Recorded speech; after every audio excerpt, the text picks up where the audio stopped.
world is over, when you say you're feeling lonely, if you ever need a shoulder, you know where to find me. Using the Dulux Weather Shield low sheen, and we have just enough to complete the job. We're using a little mini roller just for the broad timbers, and yeah, the biggest problem is the tannin stain.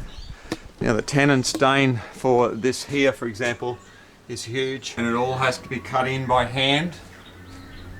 There's no shortcuts. You'll see the stain coming through.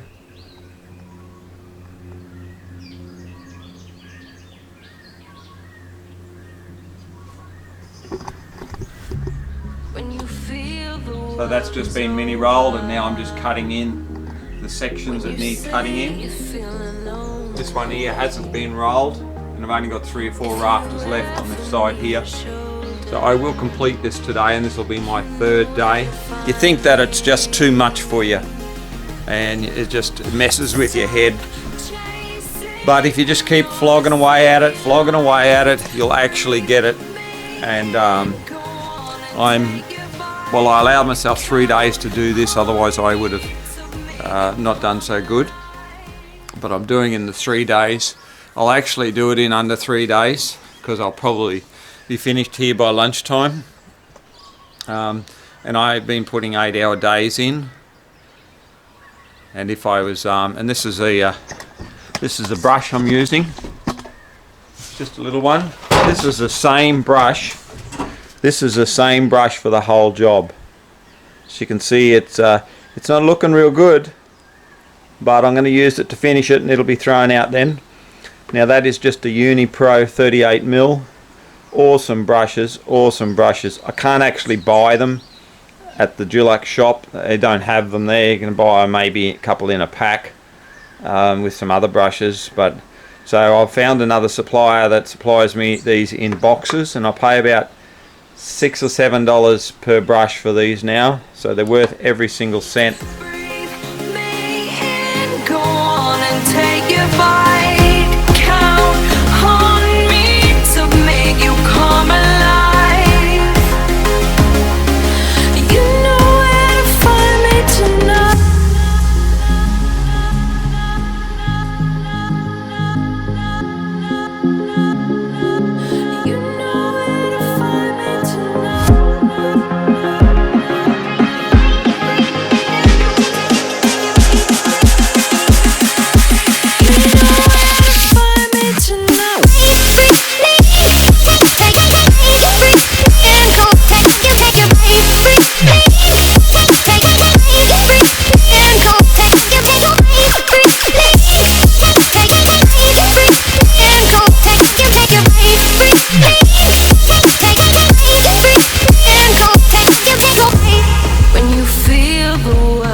Stain comes through, that's dry, and the next coat will hold that stain back, hopefully.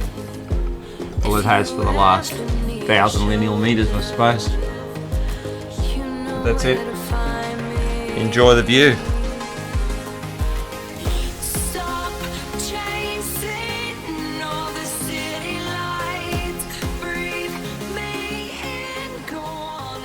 I'm going to share with you a little trade secret. Well, it's probably not a trade secret. It's the way that a tradesman holds his paint pot. Basically, you have your pot like that. You stick your thumb, it has a handle like that. You stick your thumb in there, and this hand here goes in underneath, and you can hold it like that, and that's how we hold it. You can hold it against the body just to take pressure off your arm. But you also always got it, and you can always just drop it down and use it. But you basically use it like that, and that way you've got a free range of the top. So that's it, and that's how a tradie holds his pot. You know where to find me tonight.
last little bit left. That one just there. And it just needs rolling.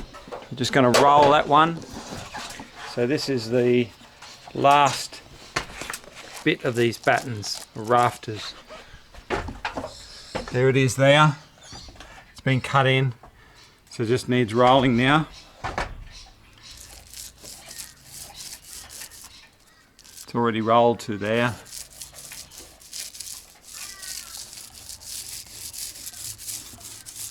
These are amazing little gadgets, these mini rollers, or med rollers, whatever you want to call them. Amazing bit of gear. Now this is still the original roller for all these rafters, so pretty amazing. And I'm just going to now put a third coat over these main ones here.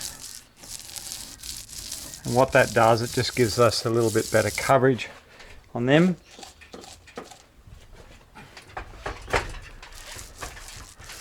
I've quoted for 2 coats on this,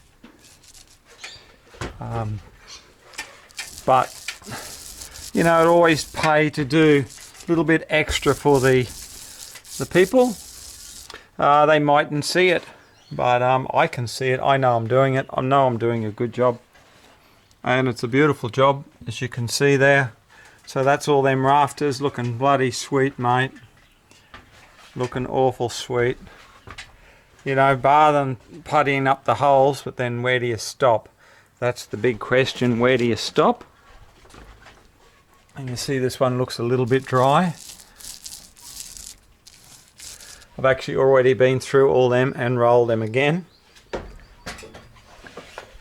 So now I'll just do these ones here.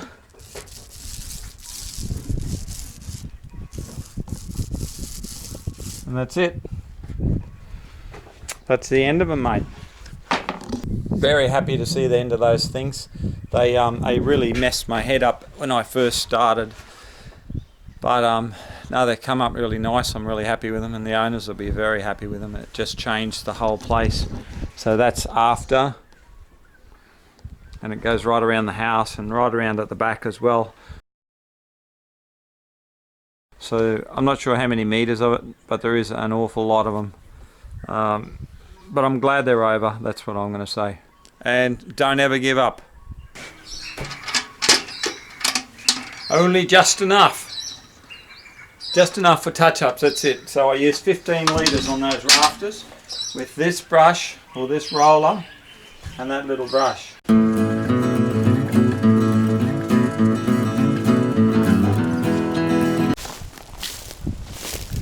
Now I'm just going to give you a bit of a look on how I go about standing trestles up. So they're 16-foot aluminium trestles. If they were steel, this is the same way that you would do it. You'd also use this to stand up your 12-footers, 14-footers, 8-footers and so on, the same principle. Now obviously I don't have enough room here. I want to set them up along here for this balustrade and for that fascia. So I want to be able to reach to the bottom of that gutter from that awning back this way. So I'll have to stand them up, then I'll have to spin them around, because this is the only way you could stand them up. Okay, so basically I pick them up and I lay them like that. I spread them as far as apart I can. Try to do them as far as hard as you can. That's all I can do them there. So, but that'll do. Just pick them up now. We just walk. Basically, steady. Make sure there's no power lines above you. Just walk.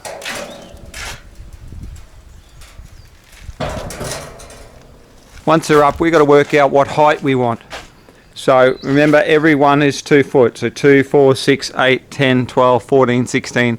So we want to go about 2, 4, 6, 8, about 8 foot up, I suppose.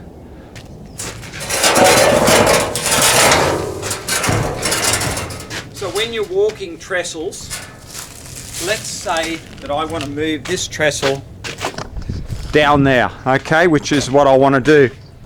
Now, the best and safest way to move trestles this size is to walk them. Always keep 2 feet on the ground. Always. Otherwise they can tip up. If it looks like they're going to fall over, put them down.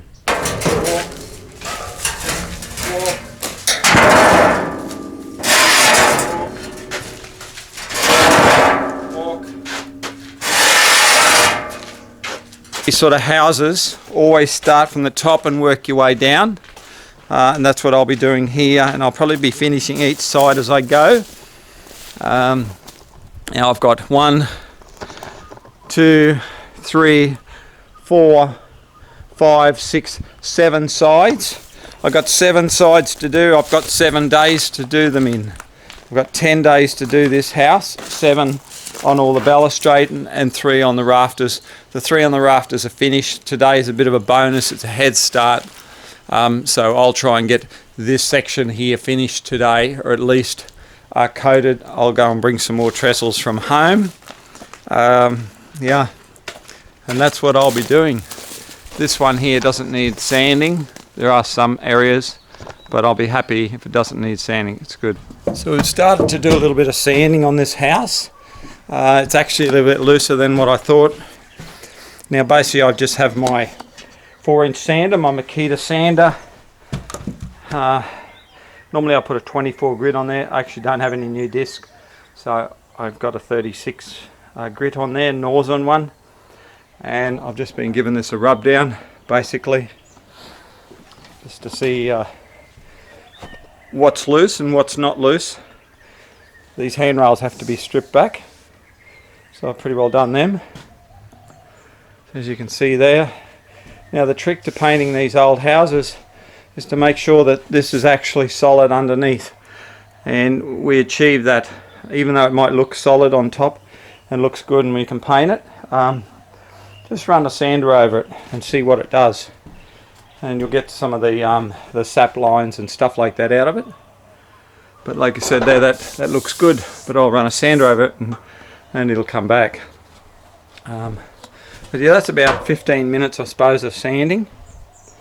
So I've got a fair bit done. Like that's that whole side there. Up here, this colour here, this one here is not too bad. As we go outside, it just gets a little bit worse. But it comes back, that's actually pine, so be very, very careful hitting that. All the other stuff's hardwood. This is pine, so I have to be very careful with that. As you can see there, what I've done is I've taken the flat off. I'll run some sandpaper over this one here, see how it doesn't sound real good. I'll see how it goes. That might have to be stripped back off yet. We'll see what happens. But I'm not down to that stage. But that's what we're at to. I've only got to go to here. I don't have to do any of that up there. Now this will all be just in the batten colour, which is that one there, the balustrade colour. So it'll come down here. This post here will be done in a darker green. So there's actually 4 colours on this house that we're going to be doing. So there you go. I mean, we're getting there. It's starting to look solid. And once I do all this top section up here, I'll then drop this, and I'll have all this painted down to, you know, this area here, and then I'll drop my plank down, and then I'll finish all my balustrade off. And the same there, so I'll run right around and do that in a minute. Now, this is still in the afternoon that I finish the rafters.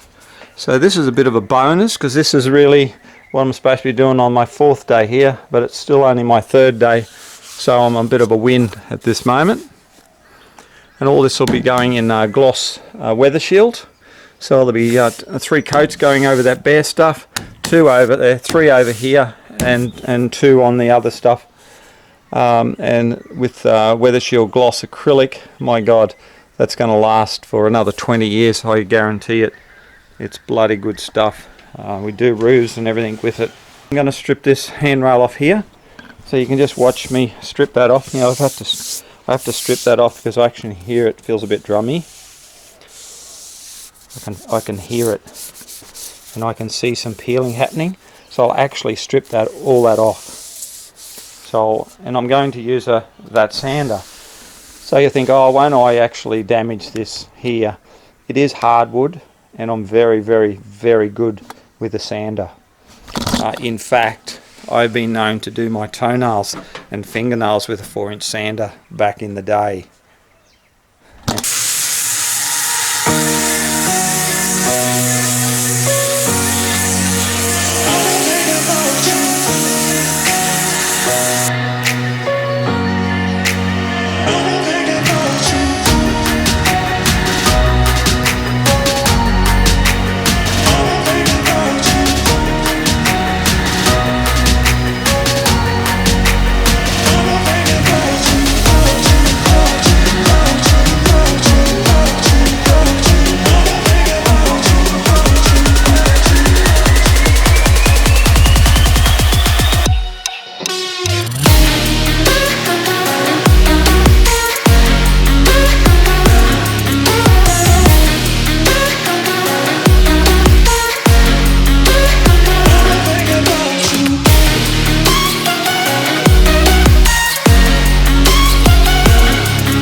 So that's it.